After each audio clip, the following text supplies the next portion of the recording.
سورہ فاتحہ 100 مرتبہ پڑھ کر جو دعا مانگی جائے وہ قبول ہوتی ہے۔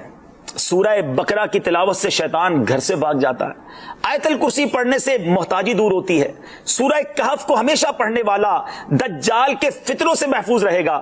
والدین کی قبر پر ہر جمعہ سورہ یاسین کی تلاوت کرنے سے اس کی حروف کی تعداد کے برابر ان کے گناہ بخش دیے جاتے ہیں۔ سورہ الدخان پڑھنے سے مشکل دور ہوتی ہے۔ جو قریب المرگ ہو اس پر سورہ جاسیہ کا دم کرنے سے خاتمہ بالخیر ہوتا ہے۔ سورہ حجرات کا پڑھنا اور دم کر کے پینا گھر میں خیر و برکت کے لیے مفید ہے۔ سورہ قاف پڑھنے سے جو باغ ہوتے ہیں ان کے پھلوں میں کثرت ہوتی ہے۔ سبحان اللہ۔ سورہ رحمان 11 بار پڑھنے سے تمام مقاصد پورے ہوتے ہیں۔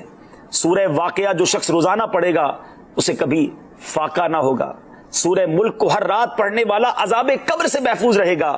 سورہ مزمل کو 11 بار پڑھنے سے ہر مشکل آسان ہو جاتی ہے۔ سورہ مدثر کو پڑھ کر حفظ قرآن کی دعا مانگنے سے قرآن کریم کا یاد کرنا آسان ہو جاتا ہے۔ جو بچے حفظ کر رہے ہیں ان کے لیے زبردست وظیفہ ہے۔ سورہ النازعات پڑھنے سے جان کنی کی تکلیف نہیں ہوگی۔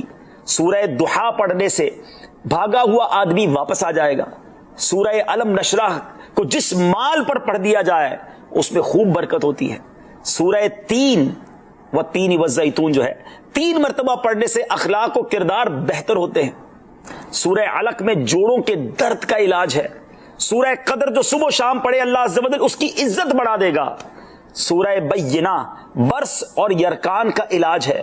جس آدمی یا جانور کو نظر لگی ہو اس پر سورہ عادیات کا دم مفید ہے۔ سورہ قارعہ پڑھنے سے بلاؤں سے حفاظت رہتی ہے۔ سورہ تکاثر کو 300 بار پڑھنے سے جلد قرض ادا ہو جاتا ہے۔ کئی لوگ کہتے ہیں جناب قرض بہت ہے، چلے قرآن کا وظیفہ لے لیں، الہاکم التکاثر، یہ جو سورت ہے 300 بار پڑھنے سے بہت جلد قرض اتر جاتا ہے۔ سورہ عصر پڑھنے سے غم دور ہو جاتا ہے۔ سورہ ہمزہ اور سورہ فیل دشمن کے شر سے حفاظت کے لیے، اور سورہ قریش جان کی حفاظت کے لیے بڑی مجرب ہے، بڑا کمال کا وظیفہ ہے۔